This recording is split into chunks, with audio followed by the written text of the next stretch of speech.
सोमवार 15 जून 2026 सांगलीहून पंढरपूर मार्गे परळी वैजनाथला जाणारी डीएमयू ट्रेन रात्री 11:15 वाजता पंढरपूर स्टेशनवरून निघाली. अधिक मासाचा शेवटचा दिवस असल्यानं विठुरायाचं दर्शन घेऊन गावाकडे परतणाऱ्या भाविकांनी पूर्ण ट्रेन भरलेली होती. ट्रेन टेंभुर्णी रेल्वे गेटजवळ पोहोचली तेव्हा अचानक एक तरुण ट्रेन खाली आल्याचं लोको पायलटला दिसलं. अंगावरून अख्खी ट्रेन गेल्यानं त्या तरुणाच्या शरीराचा चेंदामेंदा झाला होता. ह्यानंतर रेल्वे पोलिसांनी 15 जूनच्या रात्रीच घटनेचा पंचनामा केला आणि अपघाती मृत्यूची नोंद केली. पण दुसऱ्याच दिवशी सकाळी मृत तरुणाच्या पायाचा तुकडा शहरातल्या एका घराच्या दरवाजावर लटकवलेला असल्याचं आढळून आलं आणि पूर्ण पंढरपूर हादरून गेलं. या सगळ्यामुळे या प्रकरणाला आता एक वेगळंच वळण लागलंय. वरवर बघताना हा अपघात वाटत असला तरीही हत्या असल्याचा आरोप मृत तरुणाच्या घरच्यांकडून करण्यात आलाय. पंढरपुरातलं हे प्रकरण आहे काय? हा मृत तरुण आहे कोण? आणि त्याच्या पायाचा तुकडा घराच्या दारावर लटकवल्यामुळं यात हत्येचा अँगल चर्चेत का आलाय त्याची स्टोरी सांगणारा हा व्हिडिओ. नमस्कार, मी शार्दुल आणि तुम्ही बघताय बोल व्हिडिओ. पंढरपूरच्या अनिल नगर भागात 16 जूनच्या सकाळी 7:30 वाजता एक महिला आपली घरातली कामं आवरत होती. तेव्हा घराच्या दरवाजावरच्या तारेवर काहीतरी लटकत असल्याचं तिला दिसलं. तिने जवळ जाऊन बघितलं तेव्हा समोरचं दृश्य बघून तिला मोठा हादरा बसला. ती प्रचंड घाबरली. दरवाजावर मानवी पायाचा एक मोठा तुकडा लटकवण्यात आला होता. काळजाचा थरकाप उडवणारं ते दृश्य बघून त्या महिलेनं आरडाओरडा केला. तिच्या ओरडण्यानं आजूबाजूचे लोक तिथं गोळा झाले. महिलेच्या घरापासून जवळच राहणारी तिची सख्खी बहीण सुद्धा तिथे पोहोचली. हा सगळा प्रकार बघून कुणीतरी रात्री हा पायाचा तुकडा दरवाजावर लटकवल्याची चर्चा परिसरात सुरू झाली. पण त्याचवेळी महिलेच्या सख्ख्या बहिणीला अचानक काहीतरी आठवलं. तिचा 24 वर्षांचा मुलगा रोहित कोरे हा घरी परत आला नव्हता. रोहित रिक्षा चालक म्हणून काम करायचा, त्यामुळं त्याला घरी यायला रात्री बऱ्याचदा उशीर व्हायचा. पण 15 जूनच्या रात्री तो घरी आल्यानंतर परिसरातले त्याचे काही मित्र त्याला घराबाहेर घेऊन गेले होते. त्यानंतर रात्रभर रोहित घरी आला नाही. त्याच्या सख्ख्या मावशीच्या घरावर एका तरुणाचा पाय लटकत असल्याचं बघून रोहितच्या आईला काळजी वाटायला लागली. तिने रोहितला फोन केले पण त्याच्याशी संपर्क होऊ शकला नाही. रोहित कुठे याची कोणालाच माहिती नसल्यानं त्याच्या घरच्यांनी त्याचा शोध घ्यायला सुरुवात केली. शेवटी रोहितच्या आईनं पोलिसात धाव घेतली. तेव्हा टेंभुर्णी रेल्वे गेटजवळ एका तरुणाचा रात्री अपघाती मृत्यू झाल्याचं पोलिसांनी त्यांना सांगितलं. लोको पायलटनं रात्री 12:15 वाजता या अपघाताबद्दल पोलिसांना माहिती दिली होती. त्याप्रमाणे पोलिसांनी मृतदेह ताब्यात घेऊन बेवारस मृत्यूची नोंद केली होती. धक्कादायक गोष्ट म्हणजे या मृतदेहाचा एक पाय गायब असल्याचं पोलिसांना आढळलं होतं. रोहितच्या मावशीच्या घराबाहेर एक पायाचा तुकडा आढळल्याचं समजल्यावर पोलिसांना संशय आला. हा बेवारस मृतदेह रोहितचा असल्याचं त्यांना वाटलं. याची खात्री करण्यासाठी पोलिसांनी मृतदेहाची ओळख पटवायचं ठरवलं. त्यांनी अपघातात सापडलेला मृतदेह रोहितच्या आईला दाखवला. तो मृतदेह बघून रोहितच्या आईला मोठा धक्का बसला. मृतदेहाचा चेहरा नीट दिसत नव्हता, पण अंगावरच्या कपड्यांवरून हा मृतदेह रोहितचाच असल्याचं त्याच्या आईनं ओळखलं. त्यामुळे रोहितच्या मावशीच्या घराबाहेर लटकलेला पाय हा रोहितचाच असल्याचं पोलिसांच्या तपासात समोर आलं.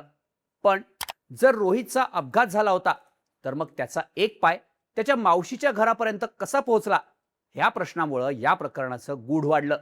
रोहितच्या घरच्यांनी हा अपघात नसून त्याची हत्या करण्यात आल्याचा आरोप केला.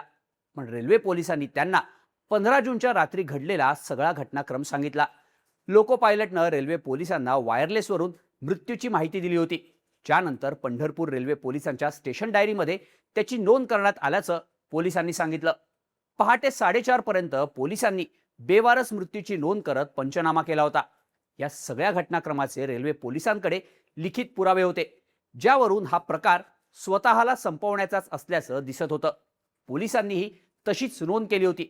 पण रोहितचा मृत्यू आणि त्याच्या मावशीच्या घराबाहेर लटकलेला त्याचा पाय यामुळे रोहितच्या आईनं ही प्लॅनिंग करून केलेली हत्या असल्याचा धक्कादायक आरोप केलाय. रोहितच्या आईनं माध्यमांना दिलेल्या माहितीनुसार रोहित गेल्या काही वर्षांपासून पंढरपूर शहरात रिक्षा चालवण्याचं काम करतो. सोमवारी रात्री तो दारूच्या नशेत घरी येत असताना अनिल नगर भागातच राहणाऱ्या दिगा पाडोळेनं त्याला अडवून तू इकडच्या गल्लीत कशाला आला असं विचारलं. त्यावेळी दिगा पाडोळे आणि त्याचा साथीदार सचिन कांबळेनं रोहितला शिवीगाळ करत जीवे मारण्याची धमकी दिली. हे तिघजण दारूच्या नशेत असल्यानं त्यांच्या भांडणाकडे कोणीही लक्ष दिलं नाही.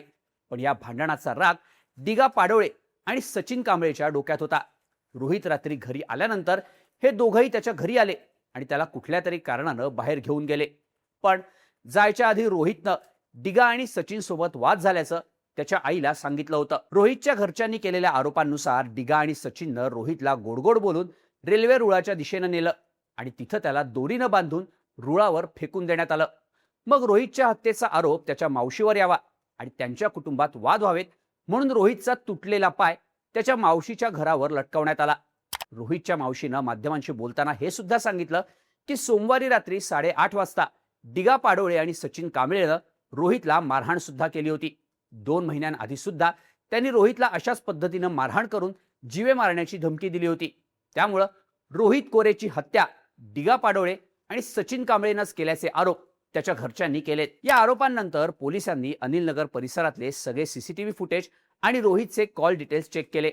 पोलिसांनी दिलेल्या माहितीनुसार एका सीसीटीव्ही कॅमेऱ्यात रोहित एकटाच त्याच्या मोटरसायकलवर रेल्वे रुळाच्या दिशेनं जात असल्याचं दिसलं. त्याच्यासोबत दुसरं कोणीही नव्हतं. शिवाय त्याच्या कॉल डिटेल्समध्ये सुद्धा काही आक्षेपार्ह सापडलेलं नाही.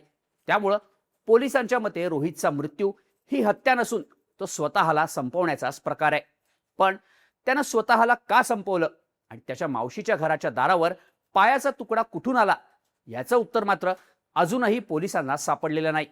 रोहितच्या मावशीच्या दारावर पायाचा तुकडा लटकवल्यानं मानवी मृतदेहाची विटंबना केल्याच्या आरोपांखाली अज्ञातांविरोधात गुन्हा दाखल करण्यात आलाय. पण तो तुकडा रोहितच्याच पायाचा होता की आणखी दुसऱ्या कोणाचा हे सुद्धा अजून स्पष्ट झालेलं नाही. यासोबतच रोहितची आई आणि मावशीनं डिगा पाडोळे आणि सचिन कांबळे या दोघांवर केलेल्या आरोपांमध्ये कोणताही ठोस पुरावा आढळून येत नसल्याचं पोलिसांचं म्हणणं आहे. इतकंच नाही तर त्यांनी पोलिसात या दोघांविरोधात तक्रार सुद्धा नोंदवलेली नाही. त्यामुळं 2 गोष्टींचं गूढ हे कायम आहे. एक म्हणजे सोमवारी रात्री पंढरपुरात रोहित सोबत नेमकं काय घडलं आणि दुसरं म्हणजे रोहितच्या मावशीच्या घराबाहेर लटकवलेला तो पायाचा तुकडा नक्की कोणाचा आहे.